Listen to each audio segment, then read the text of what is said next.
birokrat hebat. Hari ini mereka mendekam di dalam penjara.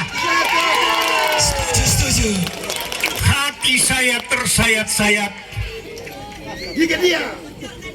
Saya berani menyekolahkan anak Tanimbar sampai S3. Saya berani sekolahkan anak-anak Tanimbar sampai sekolah di Australia. Luar biasa. Tujuannya satu, kita mengubah kehinaan kita. Kita berdiri sejajar dengan yang lain. Setuju.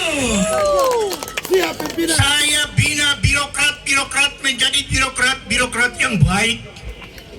Setiap yang namanya sekolah pelatihan di Ambon, orang Tanimbar, ASN keluar sebagai 5-10 terbaik. Tapi hari-hari ini mereka sedang ketakutan karena menunggu giliran mereka untuk diperiksa. Setuju. Tangkap. Saudara-saudaraku, kita harus akhiri keadaan ini. Betul. Tanpa keringat. Lalu mereka kemudian mencitrakan diri seolah-olah mereka ini adalah orang hebat. Pada masa saya meminta raskin dari pemerintah pusat. Saya meminta bantuan dari provinsi. Dengar baik-baik. Tapi saya tidak akan pernah berjalan membagi-bagi raskin di desa-desa. Betul. Itu tugas camat, itu tugas RT, bukan tugas bupati. Betul. Tugas yang jadi bawa begitu supaya bilang kata beta yang bakal ringat sing. Parlente. Sing. Hari-hari ini juga kita menyaksikan situasi yang sama. Saudara-saudaraku, tidak mungkin kita titip negeri ini bagi para pemimpin pembohong. Tidak mungkin. Setuju. Karena itu kita mulai dengan DPRD. Kita butuh anggota DPRD yang memiliki hal sekaligus. Hal pertama yang mereka harus miliki ialah pengetahuan. Tanpa pengetahuan, nanti mereka terpenjara dengan pokir. Tahu pokir itu kesini? Tahu. Pokok pikiran. Pikiran rakyat. Lalu ketinting simpan di rumah, lalu tunggu nanti sedekat hari H baru bagi ketinting. Betul. Hari H baru bagi tali. Betul. Nah itu.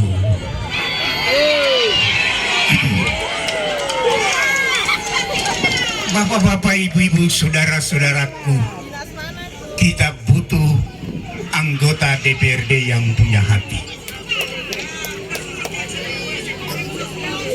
Yang kedua, kita juga butuh anggota DPRD yang punya integritas publik. Siap. Apa itu integritas publik? Dia melakukan tugas anggaran itu dengan baik. Dia menjadi mata hatinya rakyat. Dia lihat guru-guru, ternyata guru-guru itu belum terima mereka punya dana bos. Dia teriak pemerintah daerah. Itu yang diperlukan. Kalau kepala sekolah itu dia simpan dana bos itu seorang diri, segera ditegur. Itu tugas seorang anggota DPRD. Bukan main mata dengan kepala sekolah. Jangan membiarkan para penguasa itu menentukan kepala sekolah dari kampungnya sendiri. Jadi ada bodoh satu kepala, tapi karena dia satu kampung, lalu angkat dia menjadi kepala sekolah. Salah. Sama juga ada anak itu bodoh satu kepala, adik itu bodoh satu kepala, tapi kemudian dipaksa masyarakat untuk pilih, nanti kemudian jadi patung tumbur. Itu yang terjadi. Saya pernah menjadi anggota DPRD Provinsi Maluku 2 periode. Saya dari Dapil Kota Ambon. Satu-satunya anak Tanimbar dengan peraih suara terbanyak pertama saya.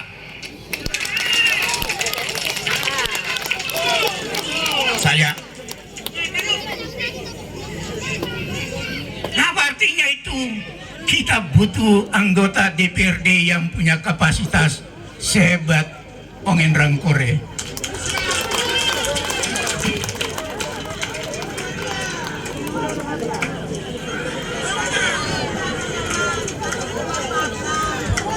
Ya, jadi kita butuh yang begitu. Nah, karena itu tanggal berapa itu? 14 kan? Masuk lalu pilih anggota DPRD. Dong kenal semua. Hindari partai yang bikin susah rakyat.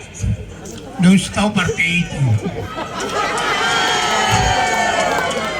Sebab pilih dong lagi, nanti kemudian jadi makelar jabatan. Jual beli jabatan. Mau keseng? Boleh. Yang bawa-bawa uang, apalagi pakai kuasa untuk memaksa supaya pilih dong pengana, jangan lain. Bisakah?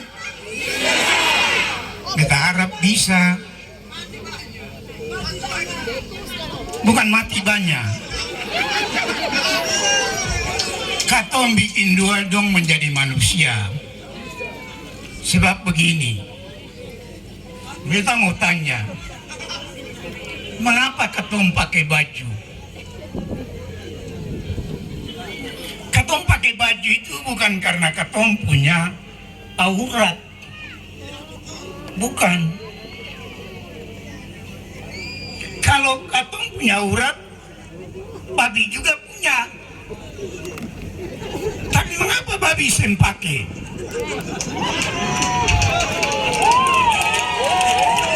Coba tanya Bapak Ibu, mengapa?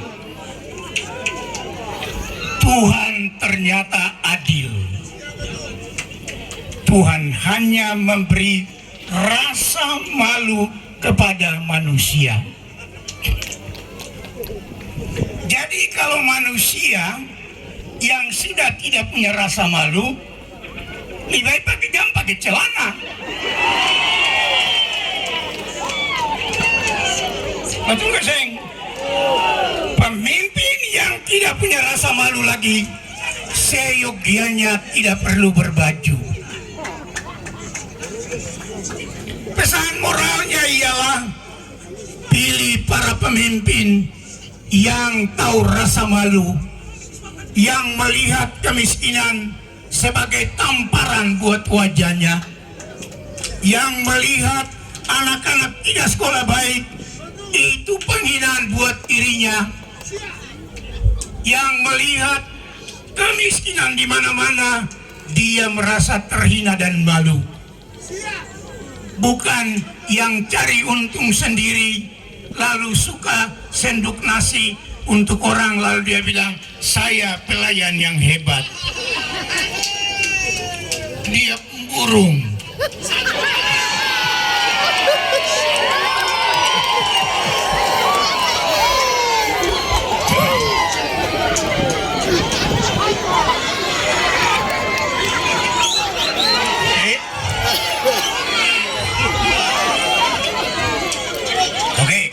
menyanyi satu lagu dulu.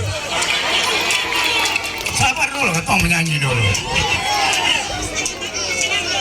Don't dengar lagu ini baru ketong semua menyanyi. Jangan pilih politisi busuk.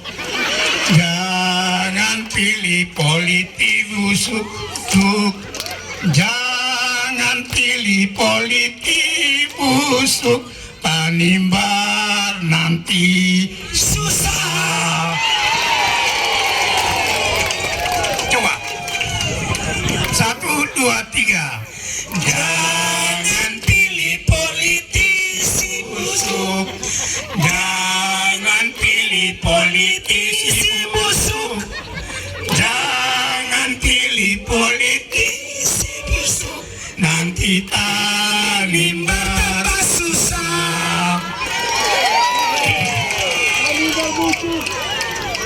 Nah, ya Ibu.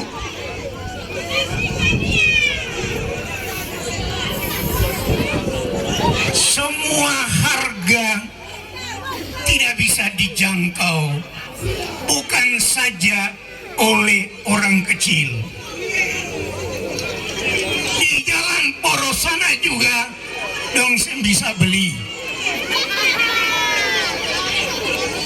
Dong dengar baik-baik.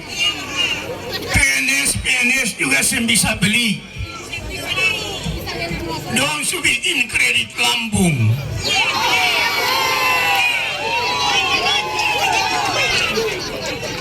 Nah, mengapa dong bikin kredit lambung? Karena dibikin susah oleh cuman satu orang. Beta video lidik lama, don dengar baik-baik. Beta video lidik lama.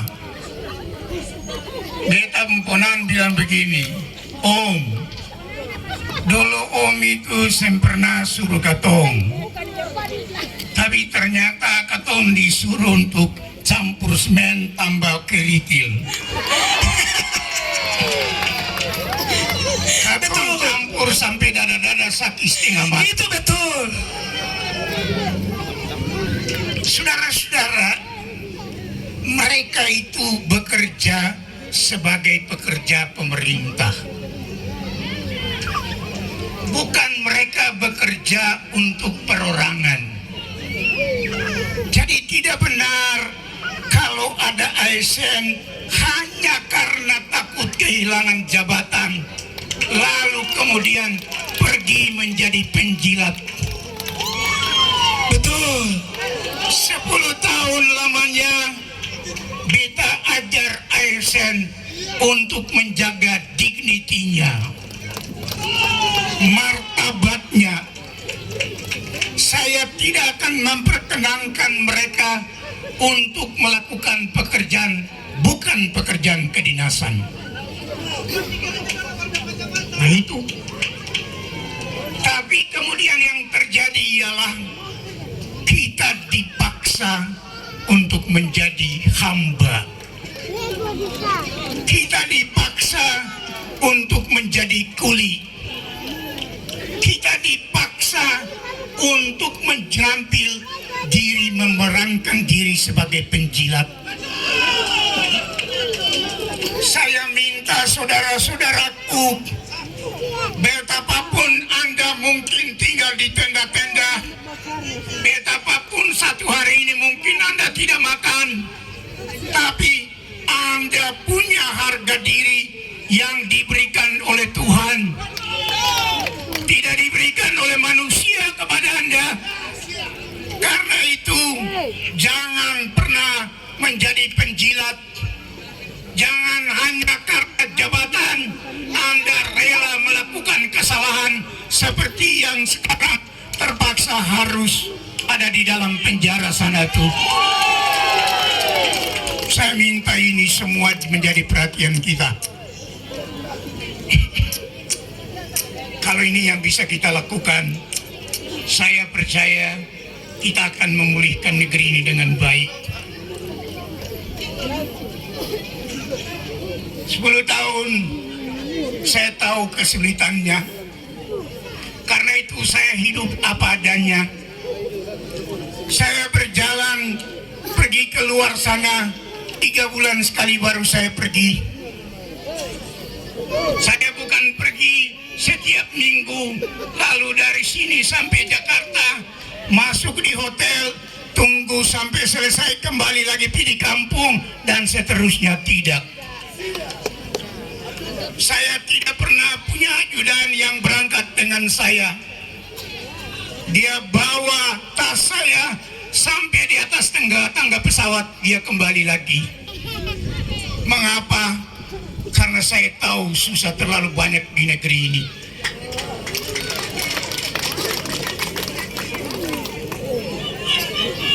Oleh karena itu saya begitu tersedih-sedih menyaksikan keadaan kita hari ini. Banyak sekali hal yang membuat siapapun pasti pilu menyaksikan keadaan kita. Anak-anak kita tidak pernah sekolah dengan baik. Oleh karena guru-guru juga mengalami kesulitan. Pelayanan kesehatan itu benar-benar buruk. Sangat buruk.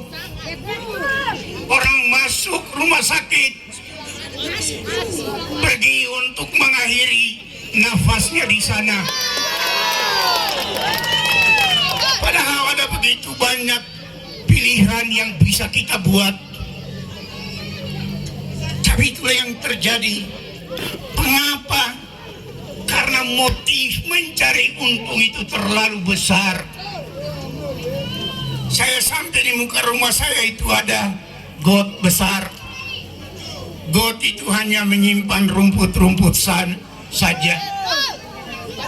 Sarang nyamuk. Saya tanya berapa harga saluran air itu, 6 miliar.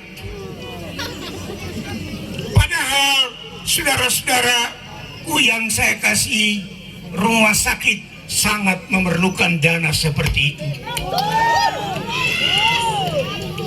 Anak-anak yang putus sekolah sangat memerlukan dana itu. Tapi mengapa tega-teganya bikin proyek-proyek yang tidak berguna? Setuju. Namanya saya dengar, saya baca di Putri Rebain ini punya grup namanya Proyek Mangkrak. Sampai-sampai orang punya batu juga tidak bayar. Setuju, itu benar. Saudara-saudara, di zaman saya ada yang nakal juga seperti itu. Saya panggil kepala dinasnya, saya bilang kalau kamu tidak selesaikan saya tampar kamu. Sebab itu saja yang menjadi pilihan dan harapan mereka. Bayangkan ibu-ibu itu pergi ke dalam hutan sana ambil batu-batu sampai, tapi kemudian tidak dibayar.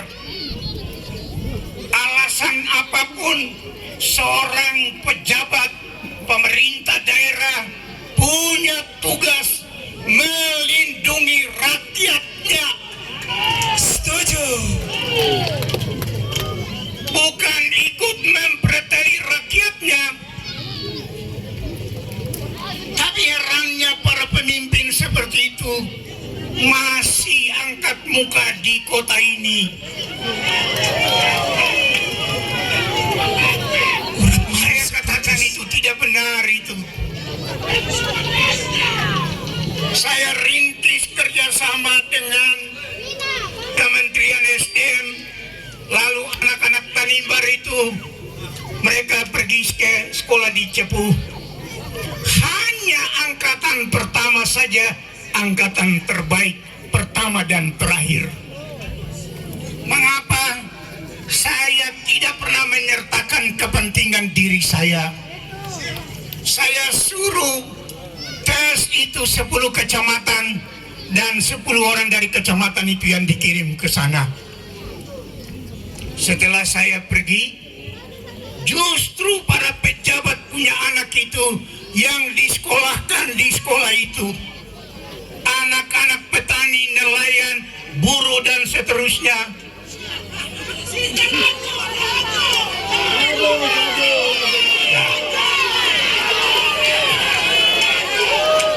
Nanti Panwas Marakatong. Mendengar. Setelah itu apa yang terjadi? Para pejabat punya anak itu yang dikirim ke sana. Orang-orang punya anak kampung yang lulus sekalipun, tapi karena dia punya ayah dan ibu itu petani, mereka kemudian diganti. Saudara-saudaraku, tujuan kita membuat kabupaten ini ialah memberi keadilan bagi setiap orang. Setuju. Saya minta ini tolong diperhatikan. Saya bikin SMA unggulan, dan SMA unggulan itu terbaik kedua di seluruh Maluku setelah SMA 2. Tapi sepeninggal saya, para pejabat membawa anak-anak mereka yang punya pengetahuan dan prestasi rendah, mereka menguasai itu sekolah. Akibatnya prestasi anak-anak itu. Betul. Saudara-saudaraku, kabupaten ini, orang Tanimbar ini, orang yang mendapat ketidakadilan sejak sononya. Tuhan jawab kita dengan menghadirkan kabupaten ini. Maka kabupaten ini dia tidak hanya berguna untuk orang besar, tapi kabupaten ini harus berguna kepada setiap orang Tanimbar. Kalau ada ketinting, bagi mereka yang berhak. Kalau ada rumput laut, kalau ada bibit dan seterusnya, kasih kepada mereka. Kalau mereka harus menjadi tenaga honor, berikanlah kesempatan yang sama bagi mereka. Kalau ada anak-anak Tanimbar yang jadi ASN yang prestasi bagus, berikan dia tempat menjadi pejabat. Bukan sebaliknya, pejabat itu mengambil adiknya, mengambil saudaranya untuk menduduki jabatan, lalu menyingkirkan yang lain. Prinsip merit system harus didirikan di negeri ini sehingga keadilan bisa tercipta. Kata kuncinya, karena saya sudah diberi peringatan,